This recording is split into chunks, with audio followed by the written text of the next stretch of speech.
Сәлем достар, бүгін сіздермен өте дәмі ауызда еритін керемет шоколадты пирог жасаймыз. Бізге сары май, какао, шекер, жұмыртқаның сарысы, қаймақ, ұн және де қопсқыш керек. Бөлме температурасындағы сары майға қант ұнтағын, қаймақ және жұмыртқаның сарысын қосып, жақсылап араластырамыз.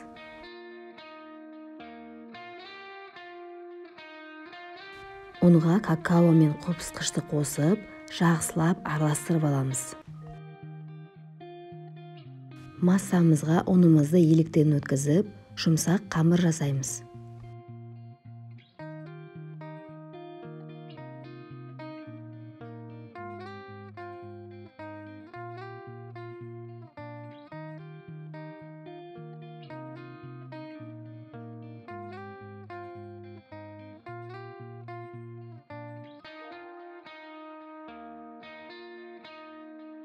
Дайын қамырымызды пергамент қағазының үстіне жаямыз.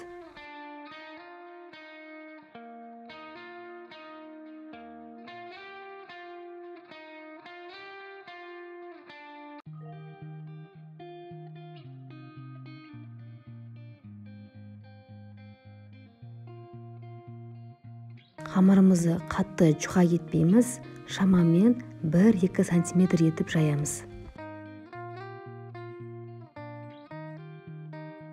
Диаметрі 22 сантиметр болатын формамызды видеода көрсетілгендей қамырдың ортасына қойып, шет-шетіндегі қамырларды бөліп аламыз. Артық қамырлардан пирогымыздың бортигін жасаймыз.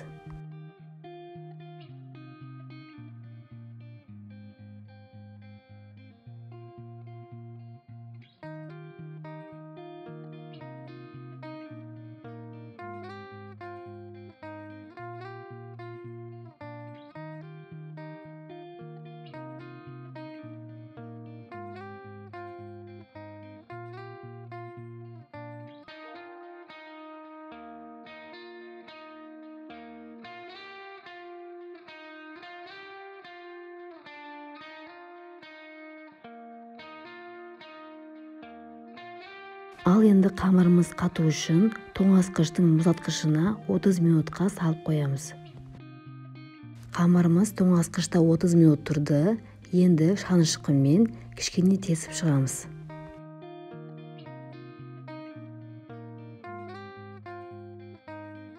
Енді үстіне формасын сақтап қалу үшін пергамент қағазын қоямыз. Кез келген ауырлау болатын нохат немесе осындай күріш, маш сияқты кез келген дәнді сеуіп, духовкада пісіруге кірісеміз.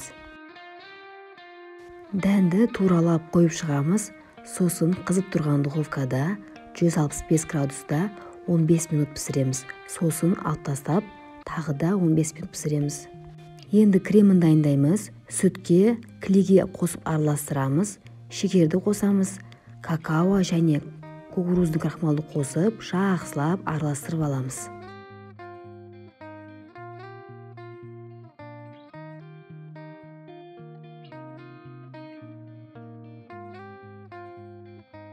Барлық қоспалар толығымен біріккенше жақсылап араластыру керек.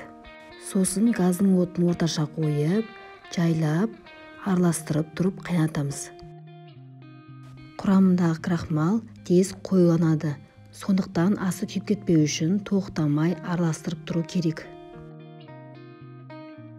Бір қайнап шыққан соң креміміз қоюланады, тез араластыру керек.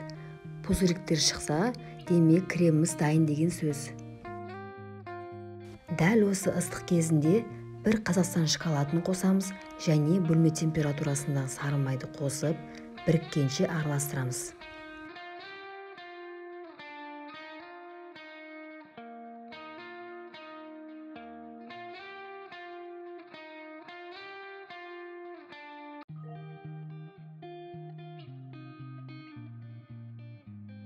Міне креміміз дайын, көріп тұрғандарыңыздай өте қою болып шықты. Енді кремді суығанша күтеміз. Духовкадан коржымызды алып, 15 минуттан соң бетіне ауыр салмақ беріп тұрған затты алып тастаймыз. Енді асты толық пісу үшін тағы да 5-10 минутқа қоямыз духовкаға. Кожамыз пісіп шықты, енді толығымен суытамыз. Кожамыз толық суыған соң кремімізді бетіне құйып, жақсылап тегістеп, холодильникке 12 сағатқа қойып қоямыз.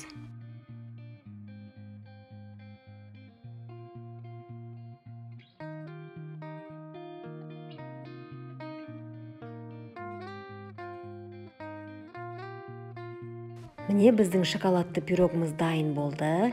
Бетін қалауларыңызша әсемдесеңіздер болады. Өте нәзік, жұмсақ, дәмі ауызда ериді. Дәл осы рецептпен сіздер де жасап көріңіздер. Бір жасағаннан-ақ керемет шығатынына кепілдік беремін. Видеоны соңына дейін көрсеңіздер, лайк басып комментарий қалдыруды ұмытпаңыздар. Назарларыңызға рахмет.